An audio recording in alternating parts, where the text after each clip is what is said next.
God bless you.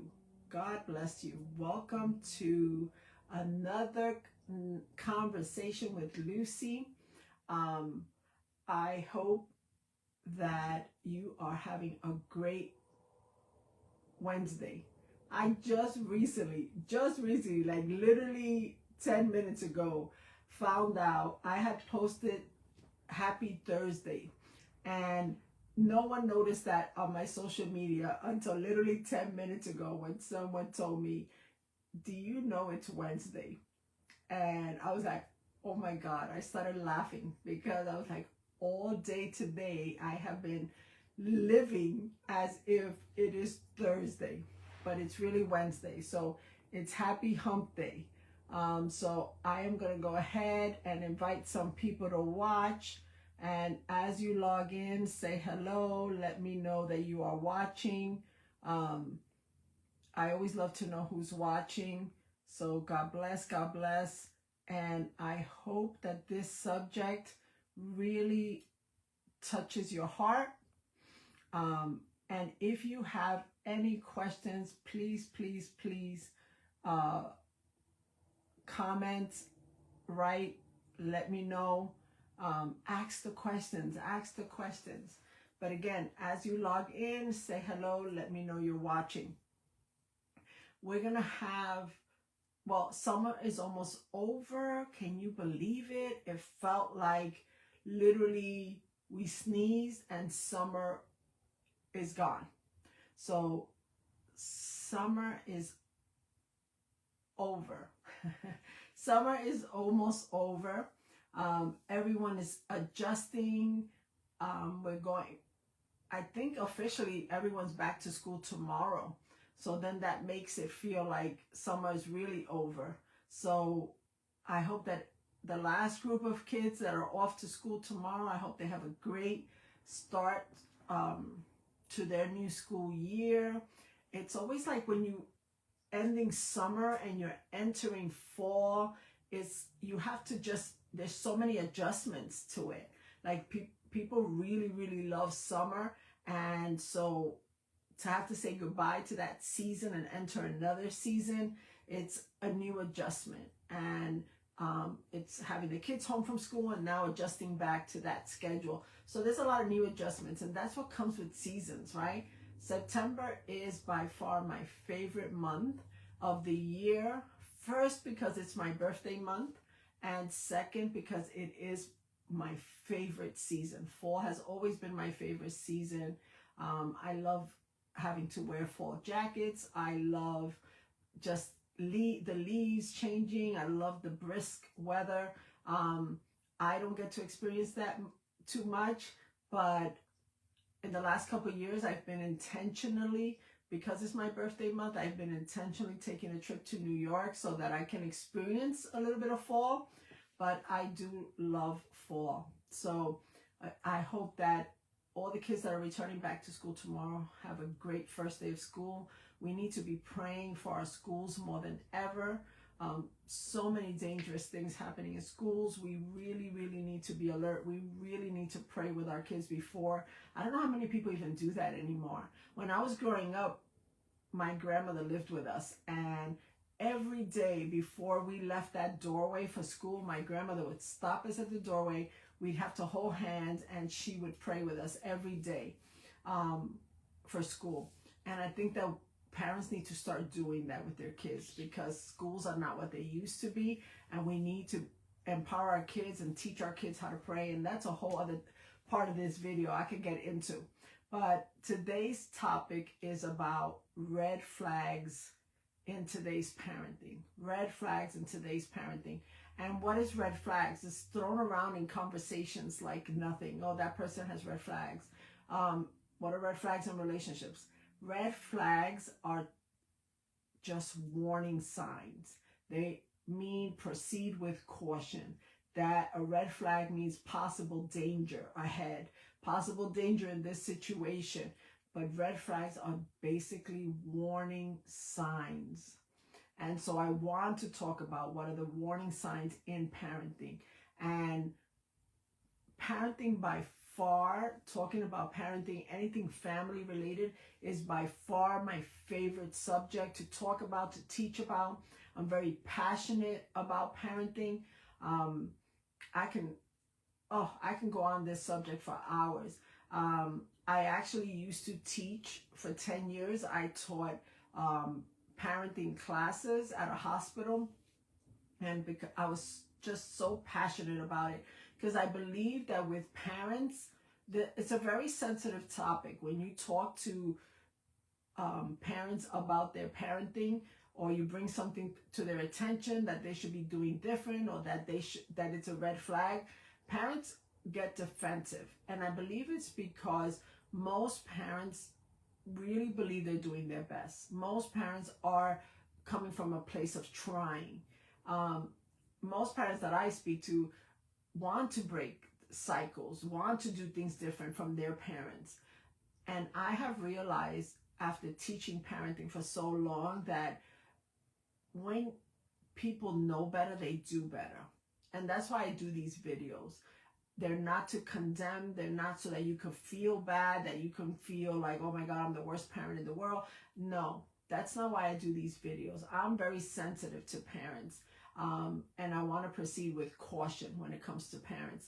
However, understand this, that parenting is by far the most important role you will ever have. There's no rewind buttons. Once you make a decision, once you mess up, you can't go back to the past and do it different. But if I give you knowledge, if you learn something, you can definitely start doing something different today and tomorrow. But you can't change the past. So I do these videos praying and hoping that you will grab some new knowledge, some new, I call it nuggets of knowledge, and do different, do better. When you know better, that was Maya Angelou's favorite quote. When you know better, you do better. When you don't know, you don't know. But when you know better. So I'm going to teach you guys some things today so that you can know better. So that you can know better. And this is for all parents. This is from children's age all the way to adults. Because once you're a parent, you're always a parent. Just your responsibility, your role in your children's life changes as they get older. But once you're a parent, you're always a parent. It's a commitment that you make for a lifetime. So this is for all parents, no matter what age your children are. This is for all parents. So, and I'm so passionate about this because like never before, today's families are in crisis. Today's families are under attack. Our children are under attacks.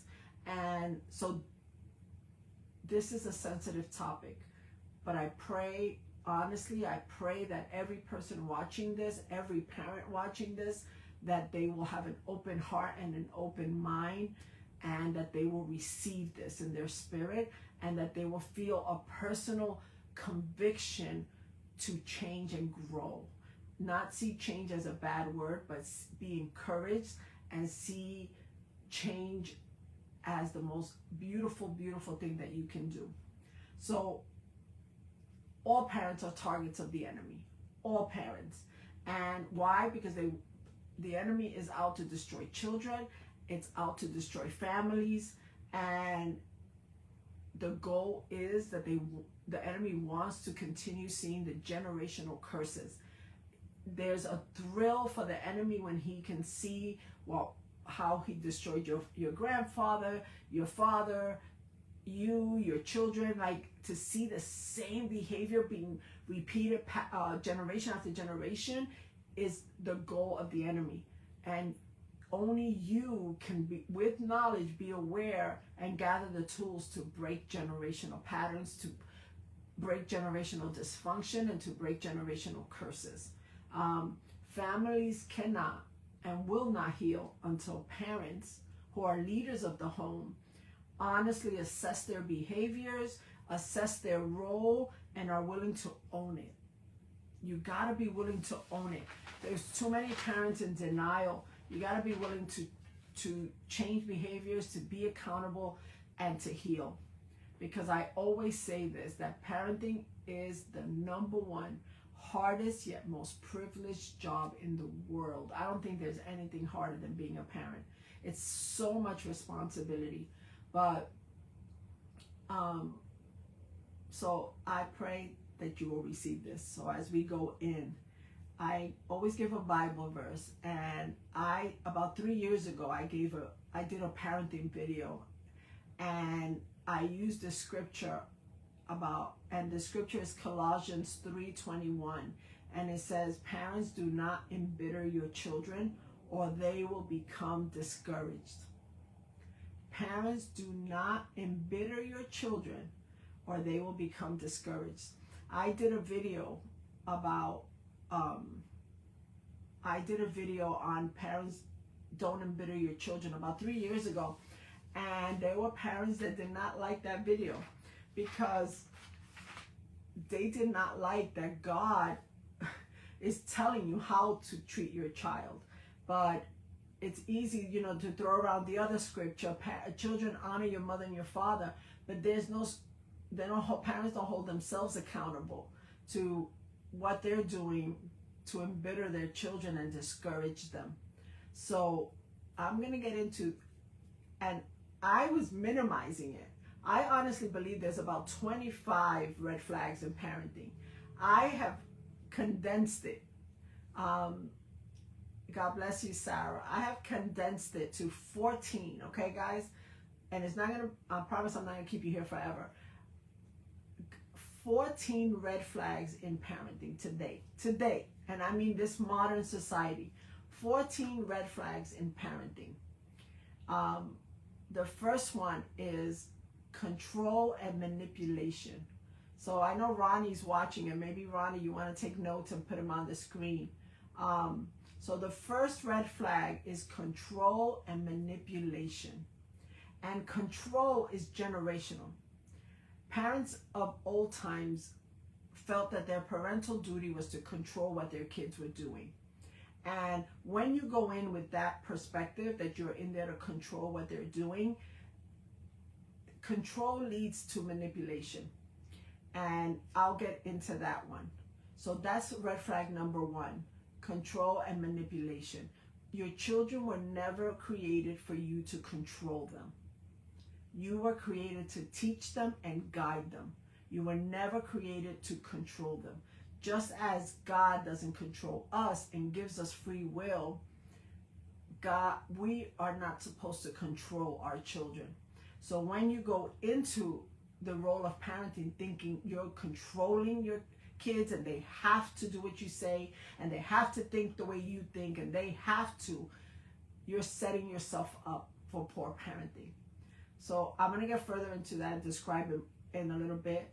But number one red flag is control and manipulation. Ronnie, you're not taking notes. I want you to write it down. Red flag number two is constant criticism and yelling.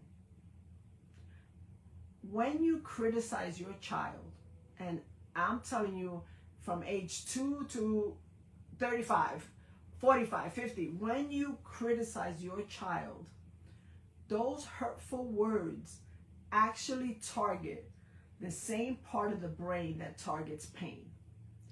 So your words cause pain to your children.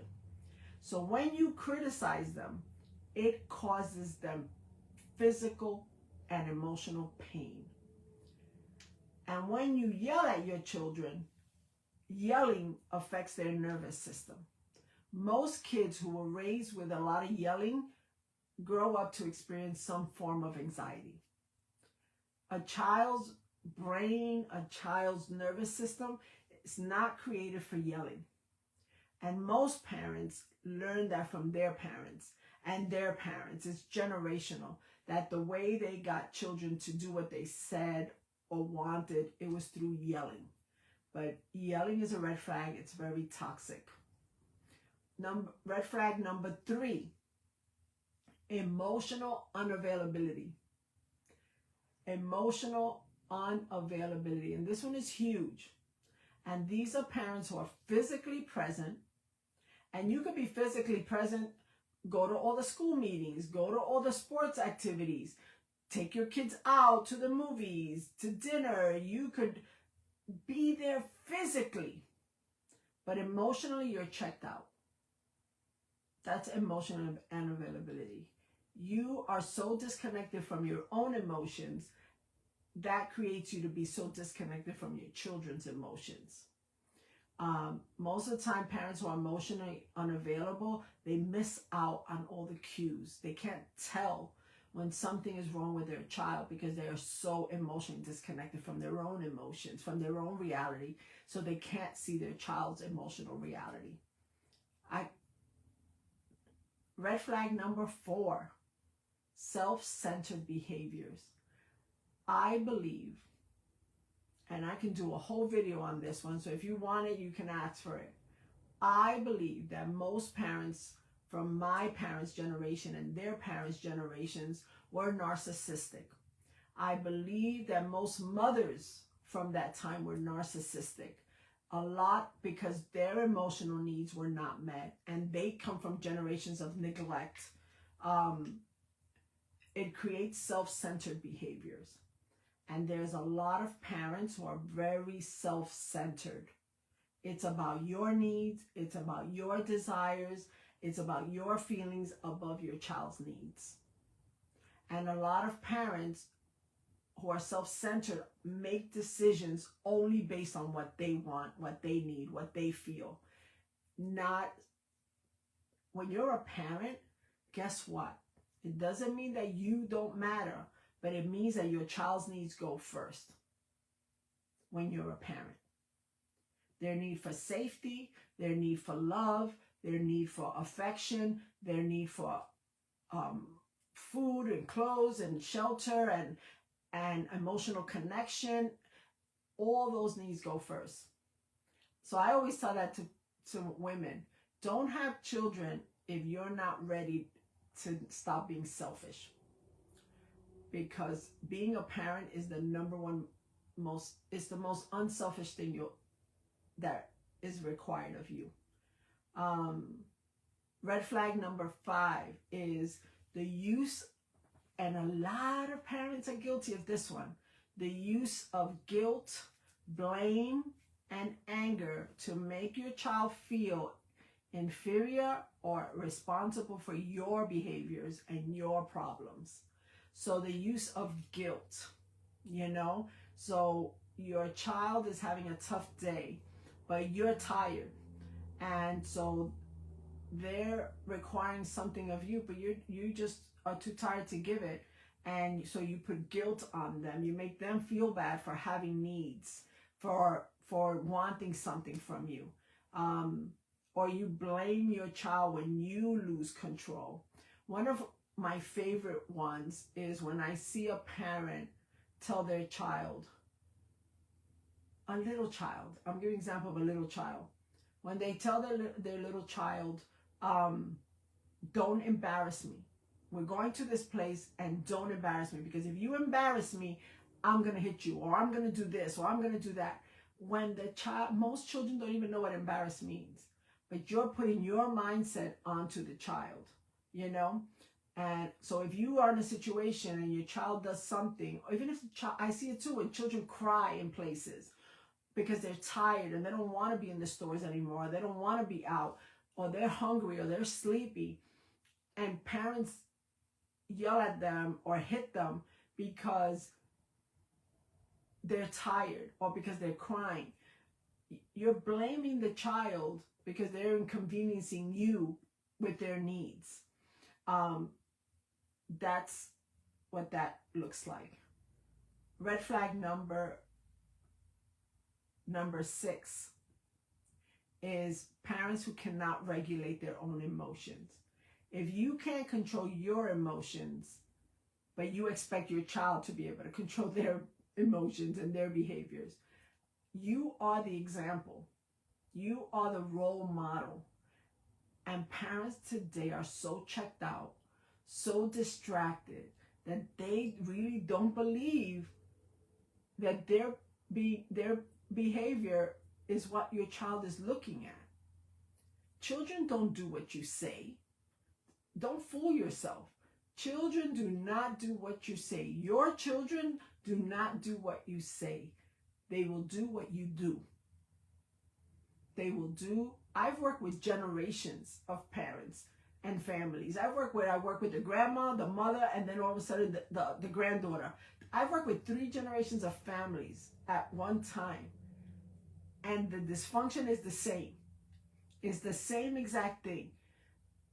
Grandma don't know is a screamer because she don't know how to control her emotions. Then her daughter's doing the same thing to her kids, and the 3rd generation's affected because no one knows how to regulate their emotions. Nobody knows how to practice self-control, and that's a red flag in parenting. The next one, number 7, is bullying. Do you know there's an epidemic of bullying in schools today? It's literally called an epidemic. And you wonder sometimes, where do these little kids or even high school kids that are doing all these horrible things in schools, where are they learning this from? Do you know that a kid's first bully is their family? Most of the time, a kid's first bully is their parents. And that's hard for parents to hear. I'm going to repeat that again. Most of the time, a child's first experience with a bully is in their own home, with their own family, and usually it's their parents. I'm going to give you an example of bullying is when you name call your children, when you label them, when parents call their kids lazy, crazy, fat, skinny, stupid. Oh, you're so sensitive. You're a pig. You don't clean your room. Look at your hair. You're so ugly. When you name call your children, you are becoming their first bully. So they will go on and do the same thing to others. And the sad part is, this is what generational is. The sad part is that a lot of times when your parent was your bully, then you have your own kids and you're bullying them. When they have feelings, you're calling them too sensitive. You're calling them lazy. You're calling them pigs because you were bullied in your own home. Your home, your children's experience with you needs to be safe. As a parent, you should be your child's safe place. You should be their safe person, not the person that hurts them, not the person who makes them feel inferior, not the person who discourages them. Like in Colossians 3:21, it says, do not embitter your children, for they will become discouraged. Your job as a parent is not to discourage your children, but to encourage them. To encourage them to be who God created them to be the best version of themselves, to be kind, to be loving, to be patient, to be not easily angered, to be self-controlled. Those are the things that parents should be teaching their kids. But if a parent doesn't have those qualities themselves, how can they teach? How can they be that example? Oof. Number 8, red flags in parenting is verbal and physical abuse. Verbal and physical abuse. Parents of all age kids. I've seen parents, the way they talk to their adult children is disgusting. They curse them out. They name call them. They bully their adult children. That's considered verbal abuse. The Bible is very, very specific when it comes to this mouth. It says that you either speak life or you speak death. There's no in between. Don't create an in between in your head or in your home or to pacify so you don't have to be accountable. When you speak to your children of any age, you either going to speak life or death. That's why it's so important to think before you speak. When you're angry, you're always going to speak death. When you're frustrated, you're going to speak death. You need to pause, to stop, and think before you speak. We teach that to children, but yet we don't practice it. Think before you speak. And when you speak to your child, is what is coming out of your mouth going to be life or is it going to be death? Is it going to hurt them and discourage them, like the Bible says, or is it going to speak life and lift them up and help them accomplish their purpose in this world? Number 9 is gaslighting, and I'm going to go into that one a little later. But parents will gaslight their children, and what that means is gaslighting, I know that's also taken out of context, but it's making a child doubt their own memories, perceptions, feelings, experience, or sanity. I'm going to repeat that again. So many parents gaslight their children because they make their children doubt their own memories, their own perceptions, their own feelings, their own experience, or even their own sanity. You know, like, and this happens to a lot of adults, right? You tell your parent, hey, do you remember when you did this and this and that? And parents be like, I never did that. I don't know what you're talking about. I never did that. That's gaslighting. They're making you doubt your own memories, your own reality, your own perception. Because a lot of times people deny to avoid having to feel the shame associated with that behavior. So if you're an adult and you then confront your parent and tell them, remember when you used to talk to me this way, or when you used to beat me and abuse me, and the parents say, no, I never did that. I never did that. I don't know what you're talking about. That never happened. That is not a you issue when you bring that up. That is a parent issue, because most parents don't want to deal with that reality of what they did. But even when a child is crying to you, and now I'm talking about a child, because of something happened in school, or because of a friend, or because even with a toy, they're frustrated, they're crying. So many parents gaslight the child for having those feelings about those things. Oh, that's no big deal. That's not reality. You don't know the problems I have. That's nothing. To a child, that any playing, toys, friends, that's their reality. That's what matters to children.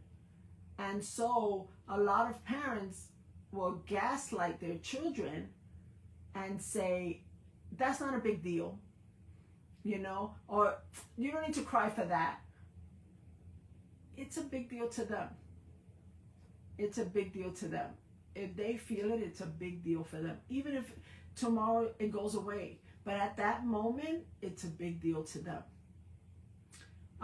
Number 10, red flag. Number 10 is putting your children against each other or against another parent.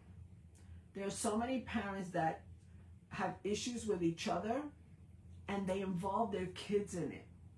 They talk to their kids about the adult problems or about their marriage. And they do this to adult kids. I know adults who are in the middle of their parents' dramas.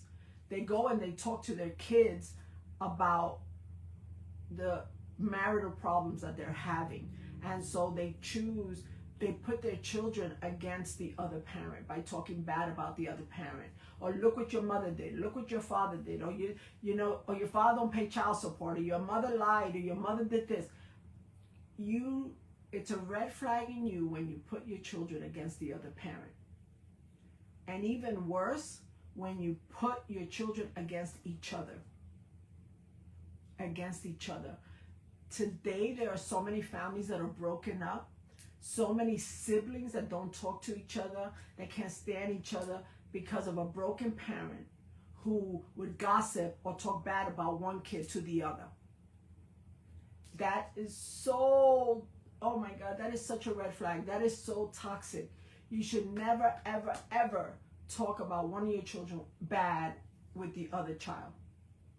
You should never put siblings against each other by saying, oh, remember when you did this, and bringing up dirty laundry and bringing up their mistakes, or saying, oh, your brother and sister hurts me, because that sends a message to that kid.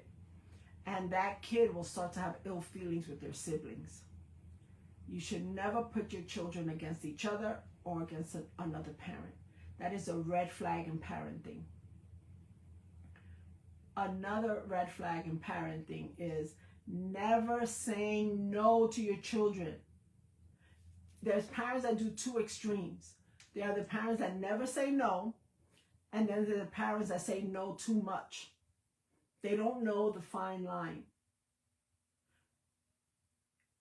Some parents are overly strict. Some parents think they know everything. So everything's a no. Everything is a no. Even a no to this hearing you out. You know, they talk over their kids when their kids want to share what they feel or an idea. They talk over the kid because you're stuck on your no. You're stuck on your no. And then there's the parents that they feel guilty a lot because they don't spend enough time with the kids, or they don't do what they're supposed to be doing with the kid. So they just never say no to them. They never say no to them. And that's not setting up your child for the real world. Because in the real world, you're going to get a lot of no's. You're not always going to get a yes. Another red flag in parenting is parents who buy their children everything without the children earning anything. They buy gifts all the time over time instead of spending quality time with their kids. They buy their kids ridiculously priced items. Your children are not going to remember those expensive $300 pair of sneakers. Your children are not going to remember that they didn't have an iPhone when they're 25 years old, at 10 years old. Like, parents are not teaching children the value of hard work, the value of your dollar. They're just buying everything. The kids no longer do chores. Kids are no longer required to get a job when they're 17 years old, 16 years old. Parents just give kids everything. Like, and what's going to happen is that you're raising entitled children that grow up to be entitled adults who don't want to work for much.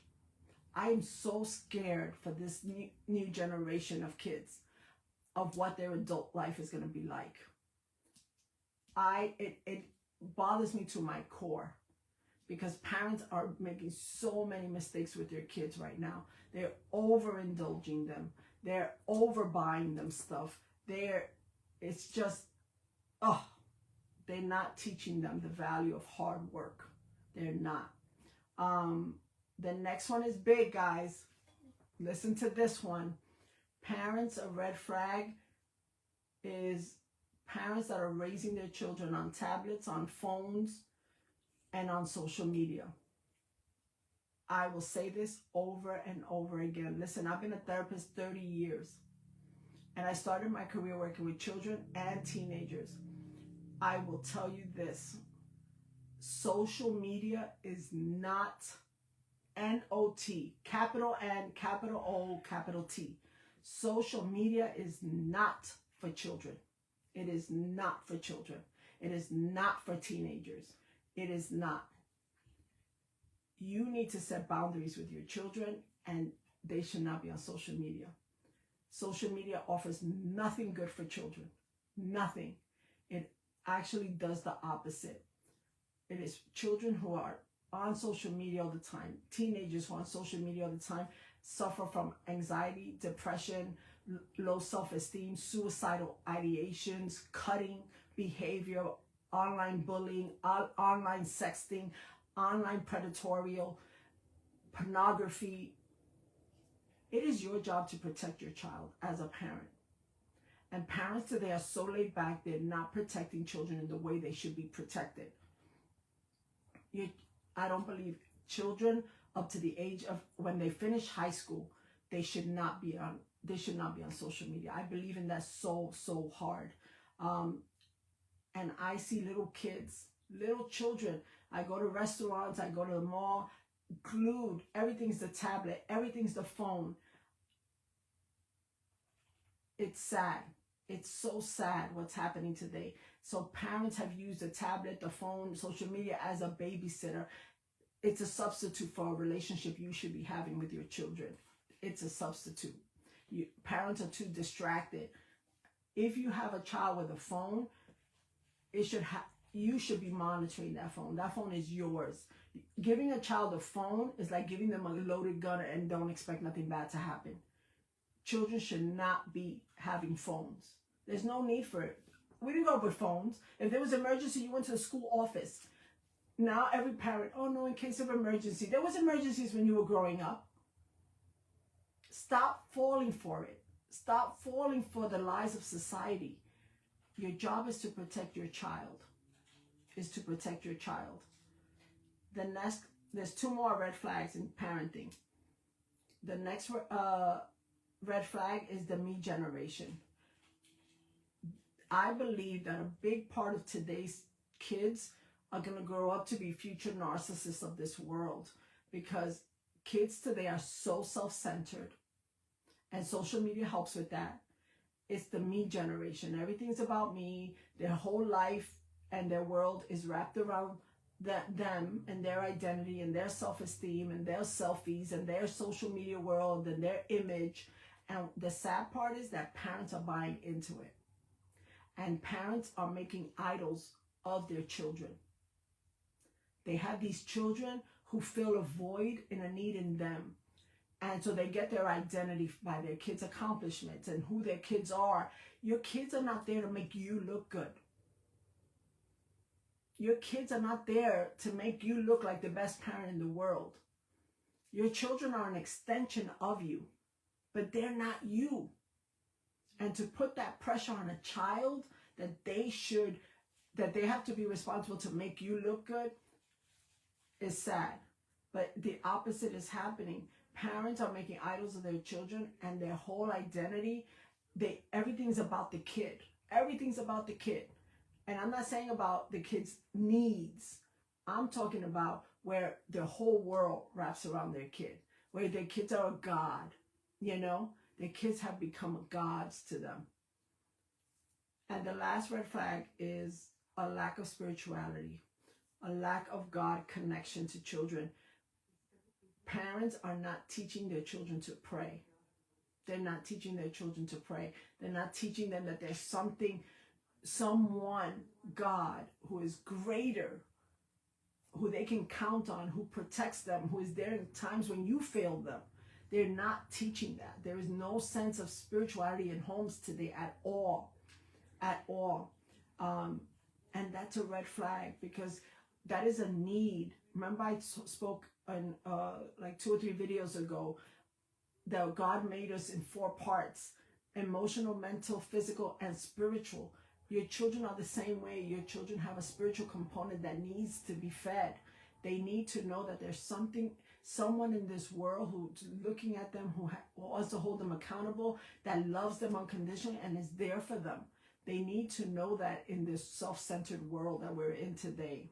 So understand that these red flags in parenting, these behaviors are damaging, and it leaves children feeling confused, anxious, angry, and unworthy.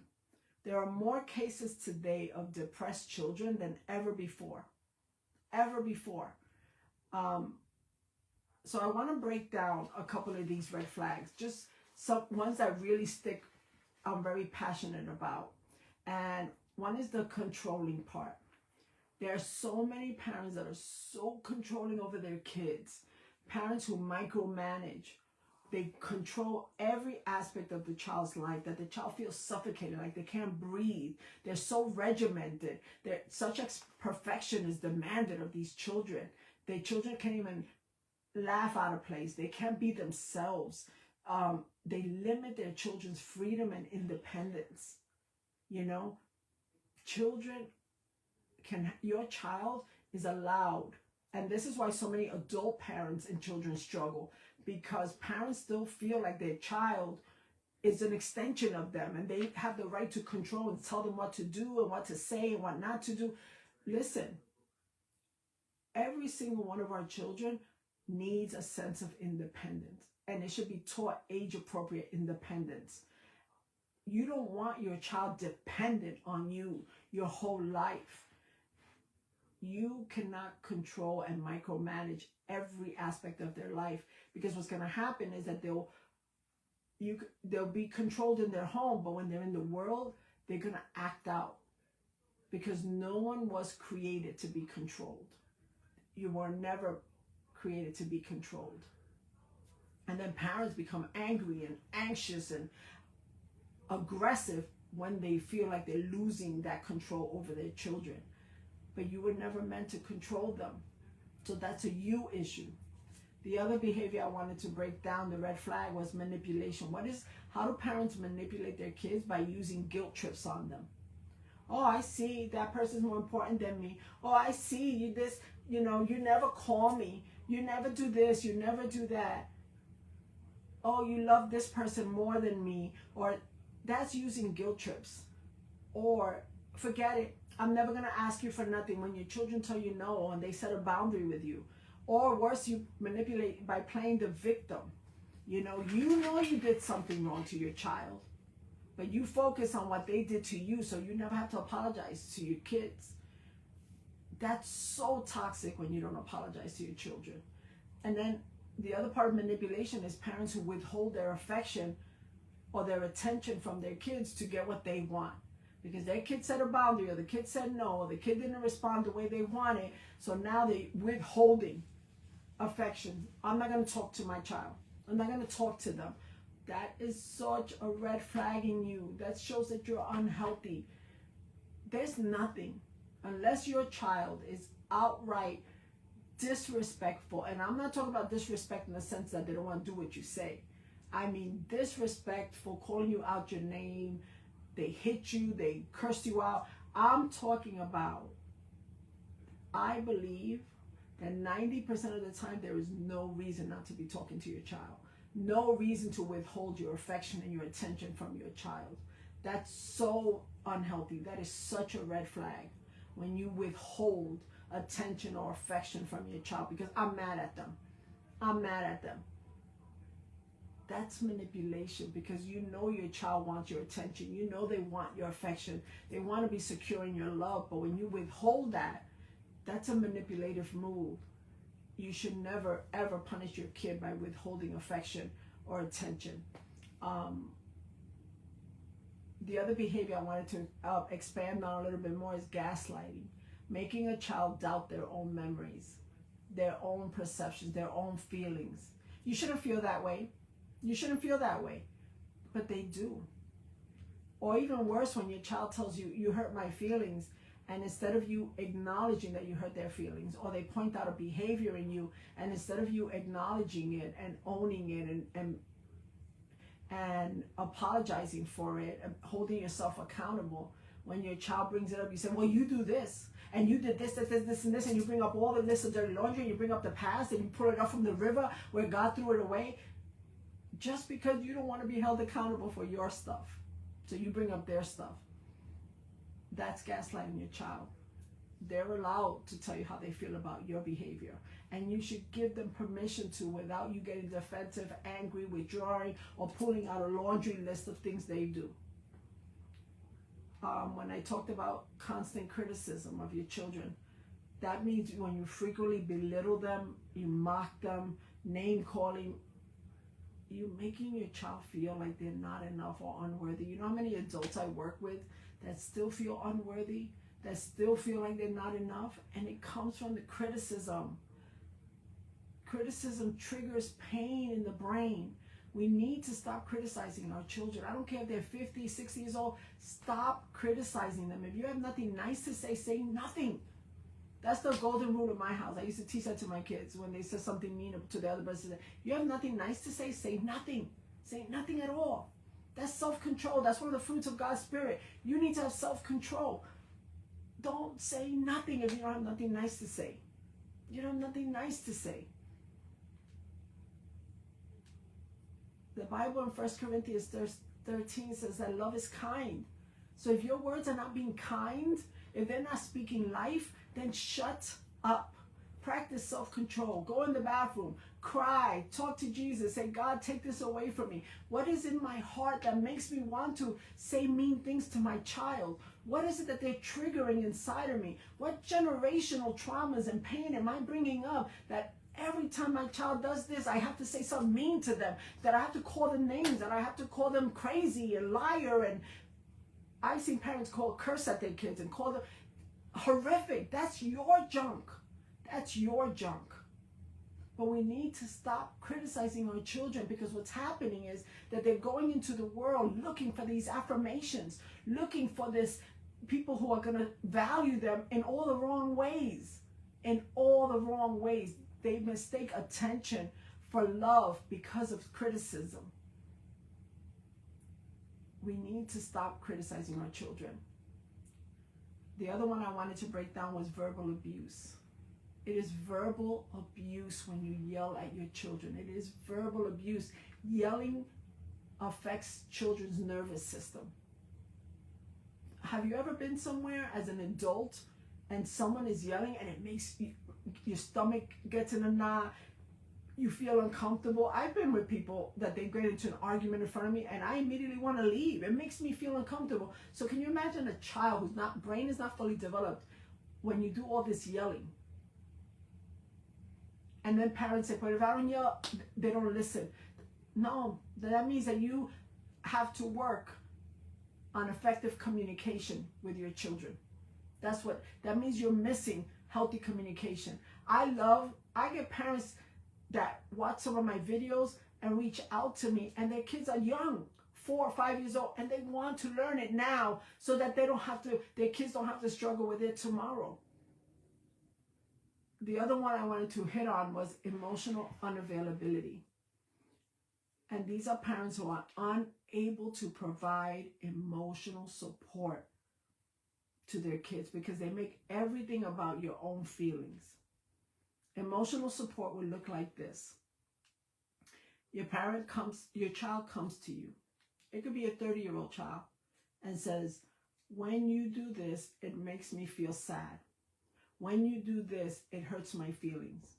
And instead of you providing emotional support for your child and saying, I'm so sorry that I hurt your feelings, you go ahead and twist it and make it about you. You make everything about you. You make everything about your feelings. If your child says, I'm hurt with you, and then you're like, well, I'm hurt with you. Well, it's because you did this and this and this and this and that. And Selena asked a very good question. How do we reverse the yelling we have done in the home? This is what I said in the beginning. What I said in the beginning was, we can't undo the past. We can't. All our well wishes, we can't. There are things that my daughters, now that they're young adults, have sat and told me that a choice I made hurt them. And oh my God, it hurt me to my core because I felt like I did everything to protect them. And so I'll apologize. And in my brain, right, you want to go and say, well, it wasn't because of that. It's because I did this. And you want to defend yourself. But I know how unhealthy that is, because when a child feels safe enough to tell you, Mom, you hurt me. Mom, this behavior caused this in me. When they feel safe to tell you that, you cannot make it about you. You cannot. You have to sit there, and even if it hurts you, you talk to God and you say, God, help me to hear my child's pain. Help me to validate their experience, even if it was not my intention. Because parents have good intentions. But sometimes, even when you have good intentions, you mess your kids up. Or you hurt them because you were hurting. Because you didn't know better. But then when they have the courage to tell you, just listen. Listen. Say, I'm sorry. Validate them. Say, what can I do different? What do you need from me? That is what providing emotional support looks like. What do you need from me? And if they say, I don't know, then you say, well, right now I'm going to give you a hug, but I'll check in every day until you can tell me what you need from me. That's what emotional support looks like. But again, you can't reverse. She asked, how do you reverse yelling? And you can't erase the past. You cannot. But if your children are old enough to understand, it's okay to sit with them. Sit with your children and say, hey, in the past, I did a lot of yelling. How did that make you feel when I was yelling? Listen to them. Don't get defensive. Completely listen. Even as a better parent, take notes of what they're telling you. How did it make you feel? How does it make you feel when mom yells at you? Listen to their pain. Listen to their feelings. Write them down, okay? And then you tell them, Mom is so sorry that I made you feel that way. But Mom is going to work on that. Mom is going to learn how not to yell at you, because that's how you reverse the damage done, by owning it and then listening to them and then taking the necessary steps to reverse that behavior. I call it mommy times out. I had one son who used to trigger me. Oh my Lord, he never took no for an answer. He used to cross every one of my boundaries. I would say, Mom needs to walk away right now. Mom is upset. He would follow me. I would close the door. He'd keep knocking on the door. Like oh Lord Jesus. Lord Jesus. He was the one who always had to have the last word. And I had to learn to continually tell that child, you don't want mommy to yell. You don't want mom to get angry. So mom needs to take a mom timeout. And what that would look like is getting in the shower sometimes and just letting the water run on me and crying to God and asking God, how do I proceed? You see, what we don't get is that God is the giver of the gift. It is the only time in the Bible that God says that children are a gift from God. God is giving, he's the giver of this gift. And then it says he knit that gift in your womb. He knit that child together. That means that no one knows that child more than God. No one. I don't care what age your child is. No one knows them more than God. God knows their thinking. God knows their heart. God knows their future. God knows their personality because he designed them. Yet we don't go to God when we need help with our children. Instead, we go to our emotions. We go to past dysfunctions that we know. We don't take a time out and say, I'm going to go consult with the gift giver.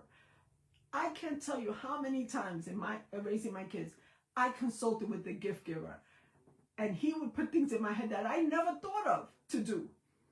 And it would work out because I would trust the gift giver. He's the real dad. He's the ace dad. He's the one who never gets it wrong. So I would go to him. I will go to him. And that right there reverses it, Selena. If you sit, I know I've seen pictures of your kids. I believe the girls especially are at age where they will understand that talk. Or even part of the talk, I used to challenge parents.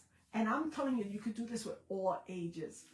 I used to challenge parents and tell parents at least once a month or once every 3 months, the max, once every 3 months, you should check in with your kids and ask them, how would you rate me as a mom right now? What do you think mom is doing good?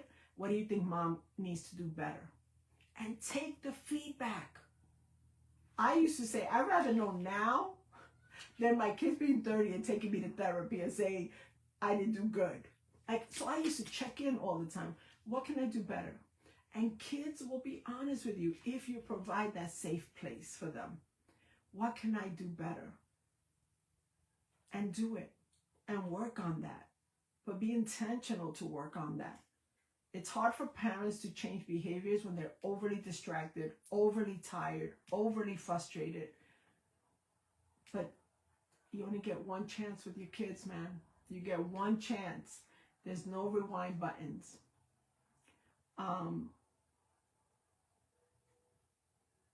So I talked about verbal abuse, which is yelling, screaming, cursing, name calling, blaming, emotional unavailability. The next one I wanted to discuss a little bit was unregulated emotions. So this is when parents have unpredictable mood swings or their behaviors are inconsistent, and it creates an unstable and a stressful home environment. You ever had that parent? Like, I used to hate when my mother was in a bad mood. Like, I used to hate when she used to start walking the door, and already I could tell, and she'd start screaming from the moment she walked in the door. Like, it just created tension in the home. Like your stomach would get in knots. You were wondering if you were going to get in trouble, if you were going to, like, that's unregulated emotions. Your mood shouldn't be unpredictable to your children at any age. At any age. I remember my husband having to teach that to his mother as an adult man. You know, like, okay, you're in a bad mood, I'm leaving. You need to figure that out and I'm leaving. We don't have to subject ourselves to people because of their moods, because they don't know how to regulate their emotions, because they're inconsistent. One day they feel good, the next minute they don't. 1 hour they're good, that's bipolar. That's unhealthy. That does not create safety for your family or your children. You have to learn to create a home that is stable and stress-free. Home should be a safe place. It should be the safe place for your children, for your family, from this crazy, chaotic world. If your children go to school, if they're working, they go through stress. Little kids are stressed in school today, man. The things that are happening in schools, they need to come home to safety. They need to come home to a parent who can handle and control their own emotions. That a child deserves that. Your children deserve that. Yes, Selena, I'm glad. I always say that. Ask them. I find that parents are afraid to have conversations, even with their adult children, because parents rather live in denial, because denial is comfortable, than to sit and face the truth. I rather know the truth, even if it hurts me, even if it makes me uncomfortable. There's times I've cried and cried and cried over something I found out when my children are adults now that they went through. And I cry about it as an adult because I was like, why didn't I see that? Why didn't I see that? Because as a parent, you can't see everything. You can't, no matter if you're the best intended parent. But the one thing that I would tell every parent, you may not be able to see everything and you may not be able to be there for everything, but you sure can have the communication with your kids. You sure can be bringing up the tough subjects. You sure can be asking them and get out of the denial bubble. Your job is to protect them. And parents today, the kids are verbally abusing parents. There's no boundaries in the home. There's no respect. And kids are entitled and unhealthy. And parents are frustrated, overworked, overtired, so distracted, and the families are breaking apart and the children are paying the price. So I will end it with this, because this was what was life-changing for me. This was life-changing for me. I always believed that I was able to be the mom I was. I grew up with dysfunction because I never lost sight that my children were a gift from God. And you have to understand what a gift from God means. So if God gives you a gift, understand how important that role is. God is giving you a gift. Who gets a gift and treats it bad? I was going to wear this, and this will be my final illustration. My brother passed away, and my brother and I were 11 months apart, and it was horrific. Losing my brother, he was 47 years old, was horrible. But my brother, before he died, he gave me a couple of things. And one of the things was a shirt. It was a shirt he wore all the time. It was a polo shirt, checkered, button down. It was a shirt. And it even had like old stains on it, old Clorox stains, because he used to wear it so much. But he gave me that shirt. And that shirt is in my bedroom behind the door on a hook. And I wear that shirt whenever I miss him, whenever I just want to just feel close to him, when I want to remember him intentionally. But I take such good care of that shirt because it was a gift from my brother who I loved so much. And the shirt is old, but I wash it. I take care of it. I don't let anyone else wear it because it's that special to me. I keep it safe. And that's how you should be when you get a gift. When you get a special gift from someone who is special, you got to do everything to never lose sight of that gift. Because I will tell you this truth. The one who gives it will hold you accountable for that gift. One day he's going to ask you, what did you do with that gift that I gave you? Did you speak life or did you speak death? Did you lift up or did you discourage them? God's going to ask you those questions, and you're going to have to answer and be accountable for that gift.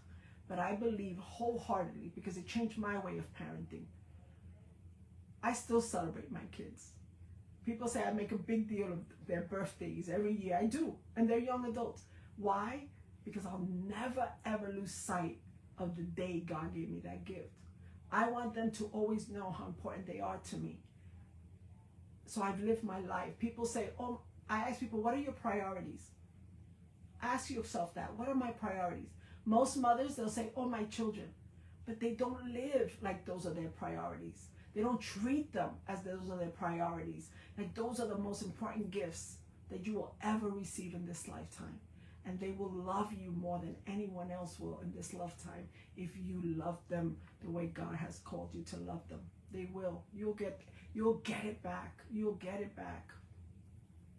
So I pray to God that you are so blessed, because all these red flags, they're for all parents. These are for at all ages, because there are parents who do this to their adult children and then wonder why the relationship is unhealthy and toxic. Evaluate yourself as a parent. Where did I get this skill? What am I carrying inside that I'm passing on? It's important that you heal, that you learn the skills. When you know better, you do better. When you know better, you do better. And I want everyone to do better, especially in this role. It's so important. So be encouraged. I love you guys. Pass on my videos.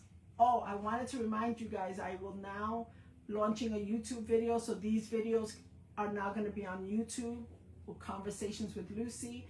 And I'm going to be showing my other side on my YouTube channel, my creative side, my home side, and just showing different things. So go on YouTube and support my channel, Conversations with Lucy, and be blessed. You can DM me with any questions, anything you need.